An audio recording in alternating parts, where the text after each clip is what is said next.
ሰላምና ጤና በያላችሁበት ይድረሳችሁ ውድና የተከበራችሁ ቤተሰቦቻችን እንደምን አላችሁልን? ከሁለተኛው የዩቲዩብ ቻናላችን አዲስ ስፖርት ልዩ የተለያዩ ስፖርታዊ ጉዳዮችን ወደ እናንተ ልናደርስ እነሆ ዳግም ተገናኘን። ስለምታደምጡን ቆይታችሁን ከኛ ጋርም ስለምታደርጉ እጅጉን ከልብ አድርገን ነው የምናመሰግነው። በዛሬ ፕሮግራማችን የተለያዩ ርዕሰ ጉዳዮችን ወደ እናንተ ማድረሳችንን የምንቀጥል ነው የሚሆነው። በተለይ የዝውውር ጉዳዮችን በተመለከተ የተለያዩ ሰፊ ፕሮግራሞችን ወደ እናንተ እናደርሳለን። አርሰናል፣ ማንቸስተር ዩናይትድ፣ ሊቨርፑል፣ ቸልሲ፣ ሪያል ማድሪድ፣ ባርሴሎና፣ ማንቸስተር ሲቲ ሌሎችም የአውሮፓ ታላላቅ ክለቦች በዛሬው ፕሮግራማችን የሚዳሰሱ ነው የሚሆነው። ቆይታችሁን ከኛ ጋር እንድታደርጉ በአክብሮት ጋብዛለሁ። ፉአድ ባህሩ የዛሬውን ፕሮግራም እየመራው ከእናንተ ጋር ቆይታን የማደርግ ይሆናል። ቪዲዮአችንን ላይክ፣ ቻናላችንን ሰብስክራይብ እያደረጋችሁ ከኛ ጋር አብራችሁ ቆዩ። ከመሸጋገሪያ በኋላ ተመልሰን እንመጣለን። በድጋሚ አብራችሁን እንድትቆዩ ነው ምንጋብዘው።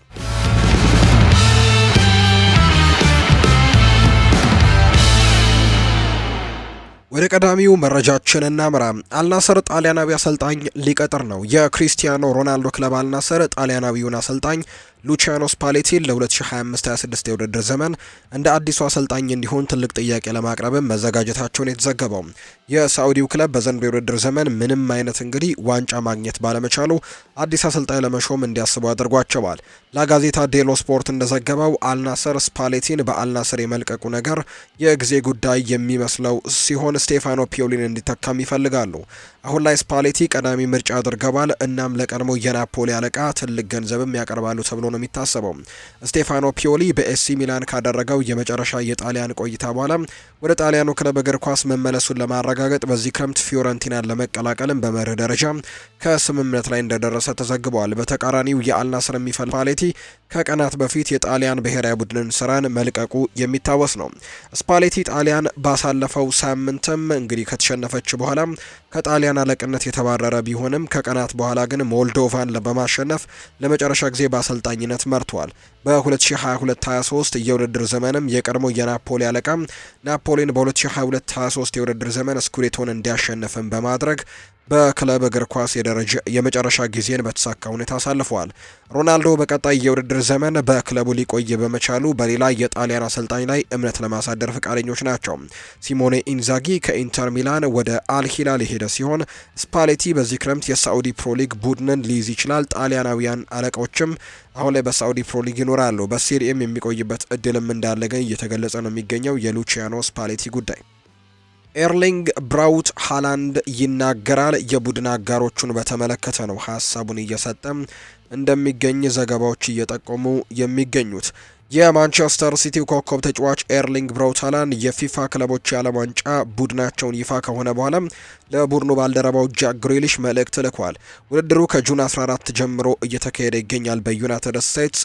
ሲቲ ደግሞ ዛሬ ነው የመጀመሪያ ጨዋታውን የሚያደርገው። በምድቡ ጨዋታ ከዋይዳድ ጋር ነው ዛሬ ጨዋታውን የሚያደርገው ማንቸስተር ሲቲ። ከዛ በመቀጠል ግን ከአል አይን ጋር ጁን 22 ከዩቬንቱስ ጋር ደግሞ ጁን 26 ይጫወታሉ። ማንቸስተር ሲቲ በ2022-23 የውድድር ዘመን በአውሮፓ ቻምፒየንስ ሊግ ካሸነፈ በኋላ በውድድሩ ላይ ለመሳተፍ ብቁ ሆነዋል። የእንግሊዙ ክለብ ጃክ ግሪሊሽን፣ ካይል ዎከርን፣ ጄምስ ማኬቲን ከስብስቡ ውጭ ማድረጋቸው እንዲሁ የሚታወስ ጉዳይ እንደሆነ ነው የሚገለጸው። እንደተናገረው ከሆነ የማንቸስተር ሲቲ ኮከብ ተጫዋች ኤርሊንግ ሃላንድ ጃክ ግሪሊሽ ከቡድኑ ውጪ ከሆነ በኋላ ተጫዋቹን ተንኮስ አድርጓል። የኖርዌይ ኢንተርናሽናል ወደ ማያሚ በነበረው በረራ ላይ የራሱን ፎቶ አጋርቶ እንዲህ ሲል ነበር የጻፈው። ጃክ ግሪሊሽ የት ነህ የሚልም ነበር የተናገረው።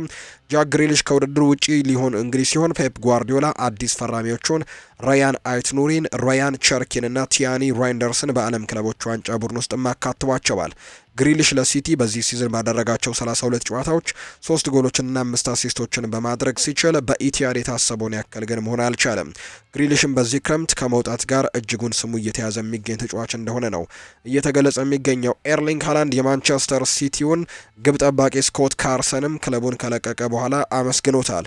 የሲቲው ኮከብ ኤርሊንግ ሃላንድ ለቡድን ባልደረባው ስኮት ካርሰን ልባዊ የስንብት መልእክትን ልኮለታል። አንጋፋው ግብ ጠባቂ ለክለብ የተጫወተው 2 ጨዋታዎችን ብቻ ነው። የ39 ዓመቱ ግብ ጠባቂ ማንቸስተር ሲቲን በ2019 በደርቢ ካውንቲ በውሰት ተቀላቅሏል።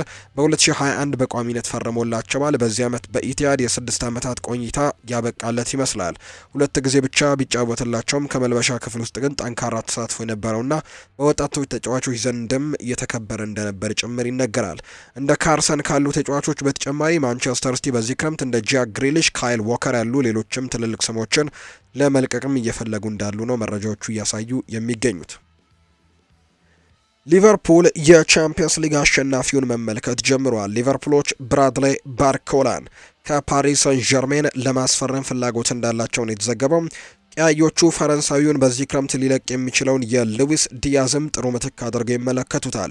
በዘሰን ላይ እንደተዘገበው ባርኮላ በሊቨርፑል የምኞት ዝርዝር ውስጥም የቅርብ ጊዜ ስም ነው።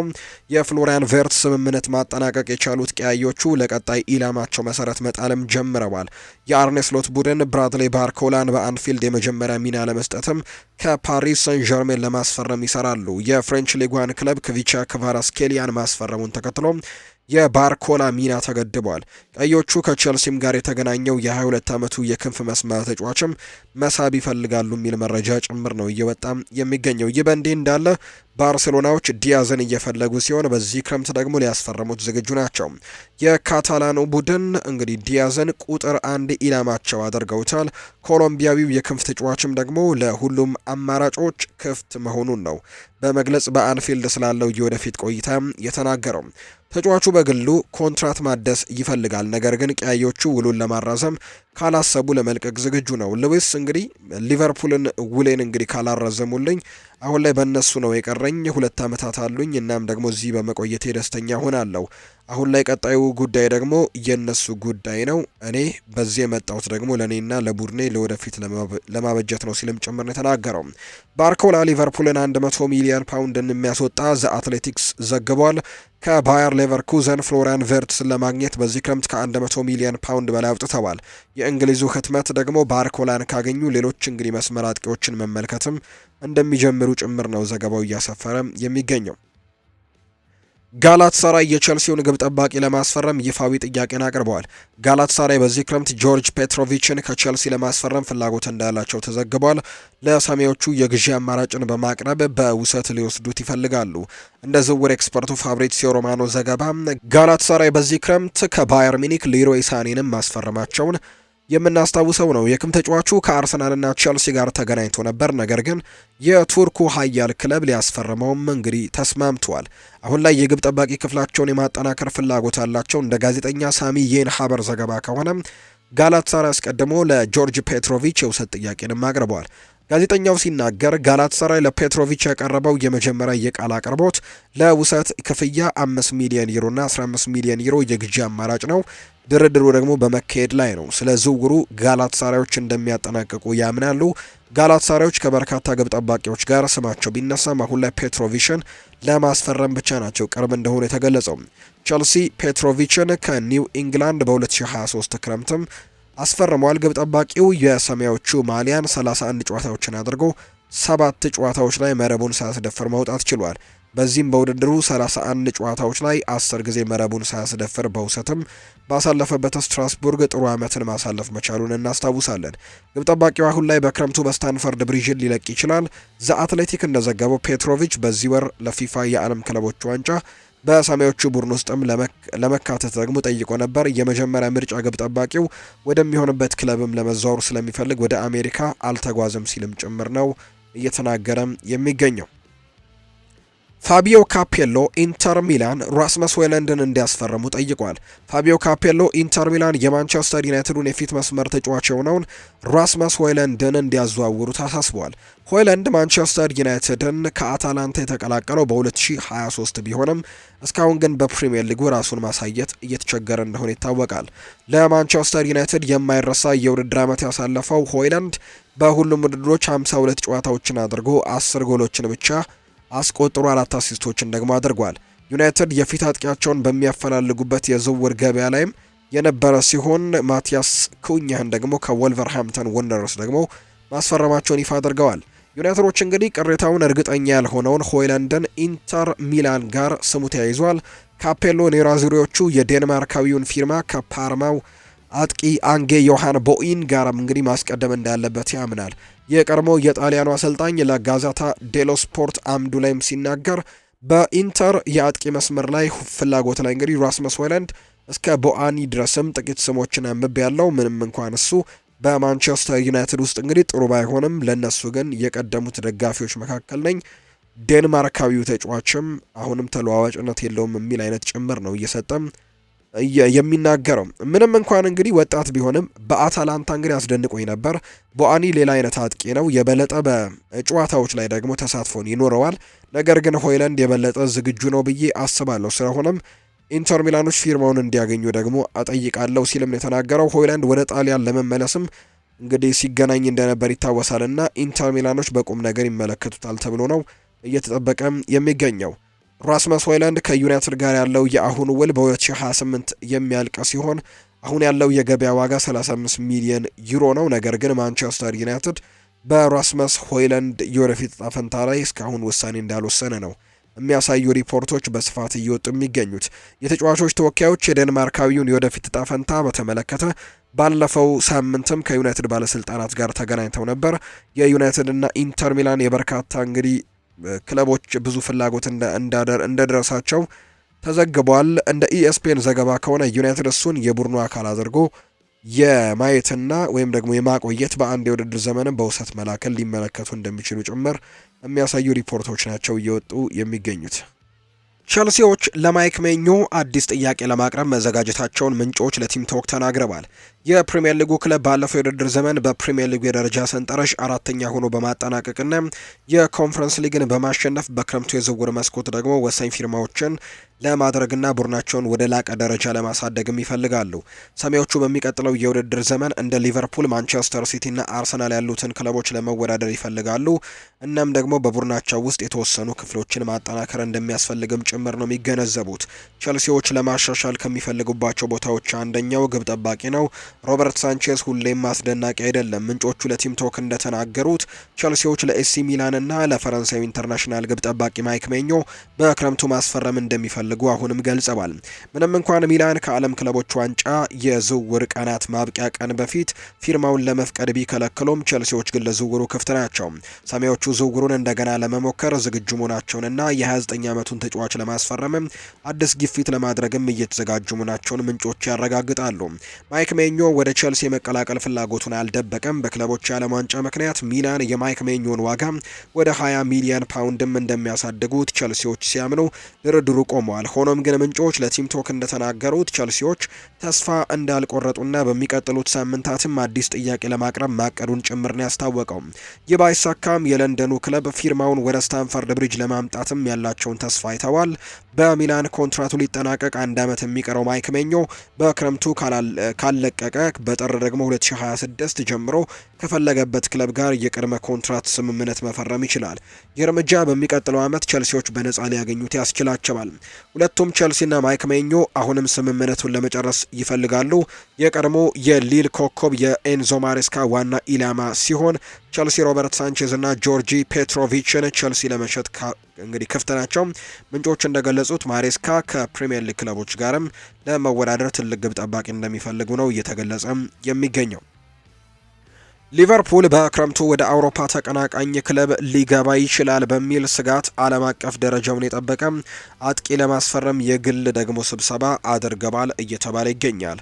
የአንፊልድ ቡድን በፕሪሚየር ሊጉ የዋንጫ አሸናፊነት ለማስቀጠል ቡድኑንም በትልቅ ደረጃ ለመገንባት አዳዲስ ተጫዋቾችን በማምጣት ላይ ሲሆኑ ዝውውሮችም ለማድረግ ደግሞ ጊዜ እያባከኑም ነው።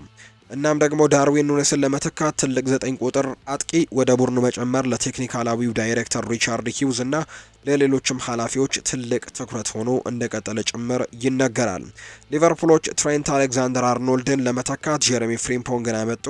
ከባየር ሌቨርኩዘን ፍሎሪያን ቨርትስን ሪከርድ በሆነ ዝውውር ዋጋም እንዲሁ በማጠናቀቅ ላይ ሲሆኑ የግራ መስመር ተከላካዩ ሚሎስ ኪርኬዝም አሁን ላይ በቀጣይ ሳምንት መውጫ እንግዲህ ዝውውሩን መቋጫ ያገኛል ተብሎ ነው የሚታሰበው። ነገር ግን አዲስ አጥቂ ከማስፈረም አንጻር ሌሎችም የናፖሊ እንግዲህ ድንቅ የፊት መስመር አጥቂ ቪክቶር ኦስሜንን ለማዘዋወር ንግግር መጀመራቸውን ገልጸዋል። እንዲሁ ደግሞ ናይጄሪያዊው የሳዑዲ ፕሮ ሊግ ቡድን ደግሞ አልሂላል የቀረቡለትን ደግሞ ጥያቄዎች ውድቅ አድርገዋል። እናም ደግሞ በአንዳንድ የአውሮፓ ታላላቅ ክለቦች ጋርም መገናኘቱ እንደቀጠለ ነው። አሁን ላይ ጊቭ ሚ ስፖርት ቀያዮቹ የ63 ሚሊዮን ፓውንድ ያስወጣል ተብሎ የሚጠበቀውን ተጫዋች ላይ ውይይት ማድረጋቸው ተነግሯል። ነገር ግን የቪክቶር ኦስሜን የደሞዝ ጥያቄ ትልቅ እንቅፋት እንደሚፈጥርም ተሰምቷል። ነገር ግን ኦስሜን ራሱን በከፍተኛ ደረጃ ለማሳየትም ከፈለገም ደሞዙን ለመቀነስም ሊያስብበት እንደሚገባ ጭምር ነው ዘገቦች እያሰፈሩ የሚገኙት። ሆኖም ግን ቪክቶር ኦስሜን ባለፈው የውድድር ዘመን በውሰት ለቱርኩ ቡድን በሁሉም ውድድሮች 37 እንግዲህ ጎሎችን ካስቆጠረ በኋላ ወደ ጋላታሳራይ የመመለስ እድሉ ሰፊ እንደሆነ መረጃዎች አሉ። በሊቨርፑል ፍላጎት ላይ ኦስሜን ብቸኛው አጥቂ አይደለም። ነገር ግን ጋዜጠኛ ቤን ጃኮብስ ኑኔዝን ለመተካት ሌሎች 4 ስሞችን ይፋ አድርጓል። ሊቨርፑል ኑኔዝን ለመተካት አማራጮችን ከወዲሁ እየገመገመ ነው። አሌክዛንደር ኢሳክ፣ ሁጎ ኤኪቲኬ፣ ቤንጃሚን ሼስኮ እና ዣኦ ፔድሮ አሁን ላይ ከተጠቀሱት ስሞች መካከል ይገኙበታል። ከዛ በተጨማሪ ግን እንዲሁ ሌሎች ተጫዋቾችን ለማስፈረምም ሙከራዎችን ማድረጋቸው አይቀሬ እንደሆነ ነው እየተገለጸም እንደሚገኝ ዘገባዎች እየጠቆሙ የሚገኙት። ነገር ግን ከነዚህ ከአራቱ ተጫዋቾች መካከል አሌክዛንደር ኢሳክን በእርግጠኝነት በዚህ ክረምት ደግሞ ለማስፈረም በጣም ከባድ እንደሚሆን ነው የሚታመነው። ከተጠቀሱት ሌሎች ስሞች እንግዲህ ኢላማዎች በ2025-26 የውድድር ዘመን ላይ አንዳቸውን የመመልከት እድላቸው ሰፊ ነው። በእርግጥም ሊቨርፑል የቼልሲውን ኢላማ ሁጎ ኤኪቲኬን ለመጥለፍም ከፍተኛ ግምት ተሰጥቶታል። እንዲሁ ሴስኮ ግን የፕሪሚየር ሊግ ተቀናቃኞች አርሰናልን ለመቀላቀል ፍላጎት ያለው ይመስላል። ፔድሮንም እንዲሁ በተመለከተም እንደ ኒውካስል ዩናይትድና ቼልሲ ከመሳሰሉት ክለቦች ጋርም ተገናኝቷል። ሊቨርፑል እቅዳቸውን ለስምምነትም እንዲሁ ለማምጣት ይሰራሉ ተብሎ ነው እየታሰበ የሚገኘው። ማንቸስተር ዩናይትድ አሰልጣኝ ሩበን አሞሪም ብራያን ኢምቤሞን ወደ ኦልድ ትራፎርድ የማዘዋወር እድል ቢኖራቸውም ሜሰን ማውንትን ግን ማቆየት ይፈልጋሉ ሲል ምንጩ ለቲም ቶክ ተናግሯል። ማውንት በ2023 ክረምት ከቼልሲ በ55 ሚሊዮን ፓውንድ ከተዘዋወረ በኋላ በማንቸስተር ዩናይትድ አስቸጋሪ ጊዜን አሳልፈዋል። የ26 ዓመቱ አማካይ በ2021 የአውሮፓ ቻምፒየንስ ሊግ ዋንጫን ከሰማዮቹ ጋር ያነሳ ሲሆን በማንቸስተር ጉዳትና ወጥነት የጎደለው መልኩ ደግሞ ክፉኛ ተተችቷል። ማውንት በሁለት የውድድር ዘመናት ጥቂት ጨዋታዎችን ማድረግ የቻለ ሲሆን 4 ግቦችንና አሲስቶችን ማድረግ ችሏል። የማውንት ወደፊት የማንቸስተር ዩናይትድ ቆይታ አጠራጣሪ ሆኗል። ነገር ግን ምንጮች ለቲም ቶክ እንደተናገሩት ሩበን አሞሪም ሁለገብ አማካዩን ለ2025-26 የውድድር ዓመት ማቆየትም ነው የሚፈልጉት። ለማንቸስተር ዩናይትድ ቅርበት ያላቸው ምንጮች ለቲም ቶክ እንዳሳወቁት ሩበን አሞሪም የ26 ዓመቱን እንግሊዛዊ ኢንተርናሽናል ትልቁ ደጋፊ እንደሆነና ማውንት ለቡድኑ ልዩ ገጽታም ሊያመጣ እንደሚችል ጭምር ያምናል። በቅርቡ ሊወጣ ይችላል ተብሎም የሚወራ ወሬ ቢሆንም ሜሰን ማውንት ግን ራሱን በሩበን አሞሪም ስር ለማሳደግም ለመቀጠልም ፍላጎት እንዳለው ነው ምንጮች እየገለጹ የሚገኙት። ፖርቱጋላዊው ታክቲሽያን የማውንትን የስራ ፍላጎት፣ ቴክኒካል ችሎታና ሁለገብነት ለማንቸስተር ዩናይትድ ቡድኑ ተስማሚ አድርገው ይመለከተዋል። ምንጮች እንደሚያመለክቱት ማንቸስተር ዩናይትዶች በቅርቡ ያስፈረሙት ማቲያስ ኩኛህና ዝውውሩን ለመጨረስም እንዲሁ የተቃረቡት እንዲሁ ደግሞ የብሬንትፈርዱን የክንፍ መስመር ተጫዋች ብራያን ኢምቤሞን በ10 ቁጥር ሚና ላይ እንግዲህ ለመጫወት ቢፈልጉም ሩበን አሞሪም ግን አሁንም ማውንትን እንደ 8 ቁጥር ወይም ደግሞ የአጥቂ አማካይ የማደርገው ደግሞ ለመጫወት ፍላጎት እንዳለው ጭምር ነው እየተገለጸ የሚገኘው። ማቲያስ ኩኛ በሩበን አሞሪም ስር እንግዲህ በሩበን አሞሪም ሲስተም ውስጥ ካሉት 10 ቁጥር ቦታዎች ደግሞ አንደኛው እንደሆነ እየተገለጸ ነው የሚገኘው። ብራያን ኢምቤሞ የማቲያስ ኩኛ አይነት ሚና ደግሞ ይኖረዋል። የማንቸስተር ዩናይትድ ቦርድም ለቡድኑ መልሶ ግንባታ ደግሞ አካል አብዛኞቹ ተጫዋቾች ለሽያጭ ክፍት እንደሆኑ ጭምር እየተገለጸም ይገኛል። ቢሆንም ግን ሜሰን ማውንት የመቆየት እድሉ በጣም ሰፊ እንደሆነ ነው እየተገለጸም የሚገኘው። ሌላኛው ማቲያስ ኩኛ በሩበን አሞሪም ሲስተሙት እንግዲህ ተስማሚ ተጫዋች ነው ተብሎ ይታሰባል። 10 ቁጥር ቦታዎች ላይ አንድ ሆኖ ይጫወታል ተብሎ ቢጠበቅም ኤምቤሞም እንዲሁ የኩኛ አይነት ባህሪ ወይም ደግሞ ሚና ይኖረዋል። የዩናይትድ ቦርድም ለቡድኑ መልሶ ግንባታ ግን ለአብዛኞቹ ተጫዋቾች ይህንን ነገር ያደርጋሉ። በማውንትና በሩበን አሞሪም መካከል ያለው ግንኙነት ጠንካራ ነው። ነገር ግን ዩናይትዶች እንግዲህ ቦርዱ ፍላጎታቸውን የሚያሟላ ከሆነ ጥያቄን እንዲቀበሉ ለማገድም በቂ ላይሆን ይችላል። ያሁኑ እንግዲህ ስለሆነም ደግሞ ያሁኑ ፍላጎቶች የማውንት መቆየትን ቢሆንም ነገሮችንም ደግሞ በፍጥነት ሊቀይሩት ይችላሉ ተብሎ እንደሚጠበቅ ነው ዘገባዎች እያሰፈሩ የሚገኙት።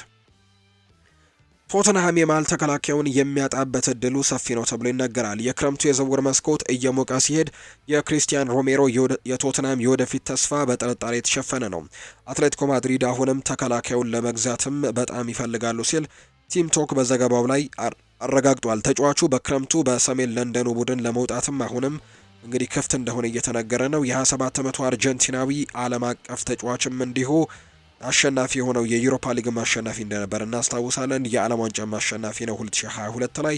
እናም የቶትናም ምክትል ካፕቴን የአትሌቲኮ ማድሪድ ዋነኛ ኢላማ እንግዲህ ሲሆን እሱም ደግሞ ወደ ላሊጋ ሊሄድ ይፈልጋል። ሪያል ማድሪድ ለክሪስቲያን ሮሜሮ ያላቸው አድናቆት ሲገልጹ ቢቆዩም ነገር ግን አሁን ላይ ምንጮች እንዳረጋገጡት ከሆነ የዝውውር መስኮት እሱን ብዙም እንደማይፈልጉት የታወቀ ሲሆን ይህም አትሌቲኮ ማድሪድ ብቸኛ ፈላጊ እንደሚያደርገው ነው የተገለጸው። በቶተንሃም እስከ 2077 የሚያቆይ ኮንትራት ያለው ሮሜሮ በ2022 ደግሞ ከአታላንታ 42 ሚሊዮን ፓውንድ ከተዘዋወረ በኋላ የቶተንሃም ሆትስፐርስ ወሳኝ ተጫዋች ነው።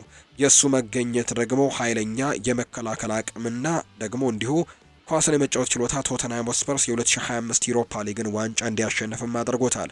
ሆኖም ግን የቶተንሃም በፕሪሚየር ሊጉ ውስጥም ያሳለፈው መጥፎ ሲዝን እንዲሁ ተከትሎ የሮሜሮን መልቀቅ በተመለከተ መላምቱን አባብሶታል።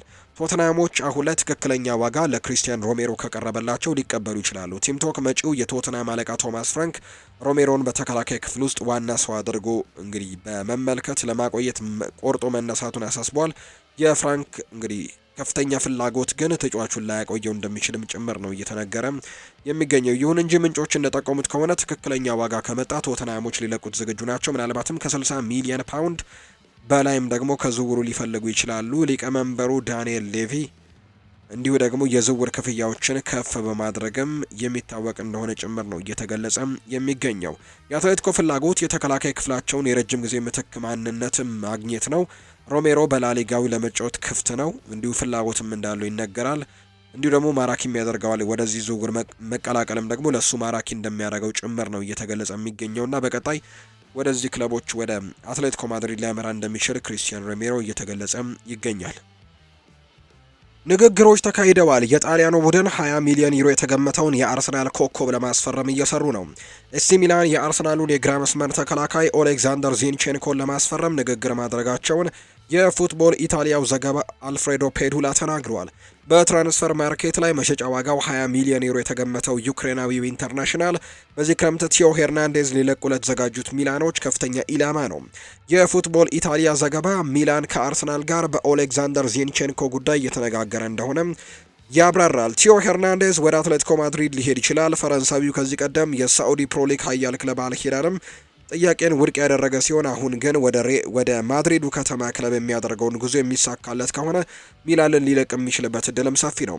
ሚላን የቲዮ ሄርናንዴዝን ከለቀቀ በዚህ መስኮት ትልቅ ስም ወዳለው የአርሰናል ተጫዋች ሊያመራ እንደሚችል ይነገራል። የኦሌክዛንደር ዚንቼንኮ ከአርሰናል መውጣት ከአስቸጋሪ ወቅት በኋላ ትርጉም ያለው ነው። ኦሌክዛንደር ዚንቼንኮ በ2022 ክረምትም ከማንቸስተር ሲቲ ወደ ኤምሬትስ ከተዘዋወረ በኋላ እንደተጠበቀው ሊሆን አልቻለም። የ28 ዓመቱ ተጫዋች በአርሰናል በመጀመሪያው የውድድር ዘመንም ከአርሰናሎች ጋር 27 የሊግ ጨዋታዎችን ከተጫወተ በኋላ በ2024-25 የውድድር ዘመን በሁሉም ውድድሮች ላይ 23 ጊዜ ብቻ ተጫውተዋል።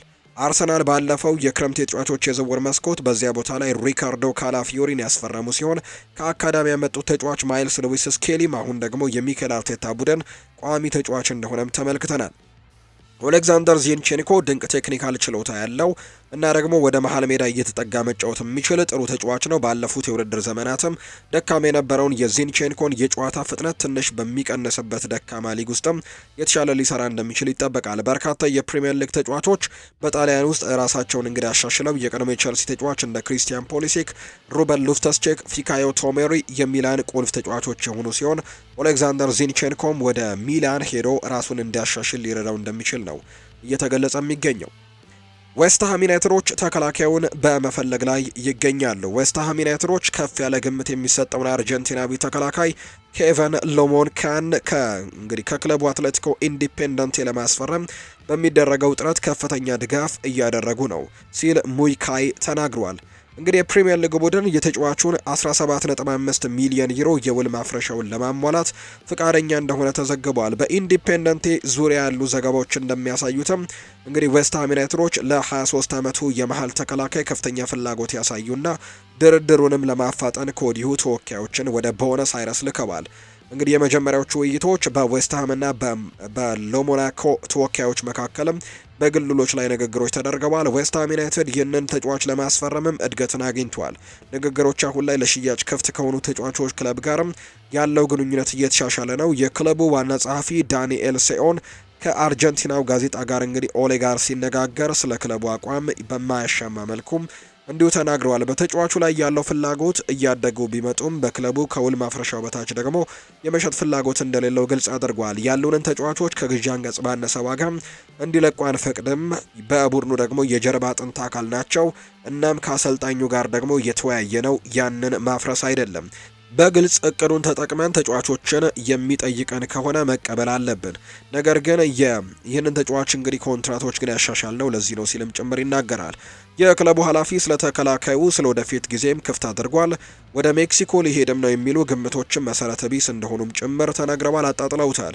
ከሜክሲኮ ጋር በተያዘ ሲናገርም እኔ ምንም አላውቅም፣ ነገር ግን በጣም ብዙ የሚነገሩ ወሬዎች አሉ። ዛሬ እውነቱ እዚህ እኛ ጋር እንዳለ ነው ማረጋግጥላችሁ ብሏል። በግል ስምምነት ለመድረስ እየተቃረቡ ያሉት ክለቦች ድርድር ላይ ጥሩ እየሄዱ ነው። በመምጣቱም ዌስትሃም ዩናይትዶች ውል ማፍረሻውን ለመተግበር ከወሰኑ በሚቀጥሉት ሳምንታት ዝውውሩ ሊጠናቀቅ ይችላል። ዌስትሃምም ሃርቪ ኤሊዮትን ከሊቨርፑልም እንዲሁ ለማስፈረም ፍላጎት እንዳላቸው ይታወሳል። ሚሎስ ኪርኬዝ ወደ ሊቨርፑል እንዲያመራ የቡድን አጋሩ ነግሮታል። የቦርንመዙ ኮከብ ጀስቲን ክላይቨርት የቡድን አጋሩ ሚሎስ ኪርኬዝ ሊቨርፑል እንዲፈርም እንደሚፈልግ ተናግሯል። ኪርኬዝ በክረምቱ ወደ አንፊልድ ለመዘዋወር ተገኝቷል። ሚሎስ ኪርኬዝ በሊቨርፑል የግራ መስመር ተመላላሽ አንድሪው ሮበርትሰን የረጅም ጊዜ ተተኪ እንደሆነም ነው እየተገለጸ የሚገኘው። የሃንጋሪው የግራ መስመር ተከላካይ ከቦርንመዝ ጋር ጥሩ የውድድር ዘመን ያሳለፈ ሲሆን በሁሉም ውድድሮች ደግሞ 41 ጨዋታዎችን አድርጓል። የ21 ዓመቱ ተጫዋች አሁን ያለው ኮንትራቱ እስከ ሰኔ 2028 ድረስ የሚቆይ ሲሆን ቀያዮቹ ፊርማቸውን ለማግኘትም ወደ 45 ሚሊዮን ፓውንድ ገደማ መክፈል እንዳለባቸው ነው የተዘገበው። ከቮትባል ፕሪሚየር ጋር በተደረገ ቃለ ምልልስም የሚሎስ ኪርኬዝ የቦርንመዝ ቡድን ጓደኛ ጀስቲን ክላይቨርት ኪርኬዝ በሊቨርፑል እንዲሳካለት እንደሚፈልግ ነው የተናገረው። እንዲህም ብሏል፣ እሱ ምናልባትም ወደዚያ ይሄዳል፣ ለሱ ተስፋም ትልቅ አድርጋለሁ። እስካሁን ድረስ በትክክል እኛን አልተሰናበተንም፣ ነገር ግን ዝውውሩ ይሳካል ብዬ ተስፋ አደርጋለሁ። በሱ ትልቅ እምነት አለኝ። እንደ ሊቨርፑል አይነት ትልቅ ክለብ ደግሞ የኪርኬዝ ማረፊያ ሊሆን ይገባል ሲል ነው የተናገረው። በጎል በኩል የወጡ ሪፖርቶች እንደሚጠቅሙት ቦርንመዝ የሚሎስ ኪርኬዝን ተተኪ ለማምጣት ቀድሞኑ እያቀዱ ነው። የእንግሊዙ ቡድን የሬንሱን ኮከብ አንድሪያ ትሩፈርትን የኪርኬዝ ምትክም ለማድረግ 14.4 ሚሊዮን ፓውንድ ለማቅረብም ተዘጋጅተዋል። ኪርኬዝም በቅርብ ቀናት እንደሚለቁ ነው የሚጠበቀው። በተጨማሪም ደግሞ ሊቨርፑሎች በዚህ ክረምት አዲስ አጥቂ ለማግኘትም ገበያውን እያደኑ ይገኛሉ። ከኒውካስል ዩናይትድ ኮከብ አሌክዛንደር ኢሳክ ጋርም ተገናኝተዋል። ነገር ግን ማክፓይሶቹ የጠየቁት ክፍያ ትልቅ እንቅፋት ሆኖባቸዋል። ቀያዮቹ እንግዲህ አትሌቲኮ ማድሪድ ጥያቄዎችን እንዲያዳምጡ ማሳመን ከቻሉ ሁሊያን አልቫሬዝንም ሌላው ጥሩ አማራጭ እንደሆነ ጭምር እየተገለጸላቸው ይገኛል። የተወደዳችሁና የተከበራችሁ ቤተሰቦቻችን ለዛሬ ያዝንላችሁ አዳዲስ ስፖርታዊ መረጃዎቻችን ደግሞ እነዚህን ይመስላሉ። ስላደመጣችሁን ቆይታችሁን ከኛ ጋርም ስላደረጋችሁ እጅጉን ከልብ አድርገን እናመሰግናለን። ቪዲዮአችንን ላይክ፣ ቻናላችንን ደግሞ ሰብስክራይብ እያደረጋችሁ ከኛ ጋር ቆይታን ያደረጋችሁ በሙሉ ላቅ ያለ ምስጋናችንን ለእናንተ ማቅረብ እንወዳለን። ፉአድ ባህሩ ፕሮግራሙን እየመራው ከእናንተ ጋር ቆይታን ያደረግኩኝ። በቀጣይ ፕሮግራሞቻችን ሌሎች ርዕሰ ጉዳዮችን ይዘን በድጋሚ መገናኘት እንችላለን። በቀጣይ ፕሮግራሞቻችን እንገናኛለን። መልካም ጊዜ፣ መልካም የስራ ቀን እንዲሆንላችሁ ነው በአክብሮት የምመኘው።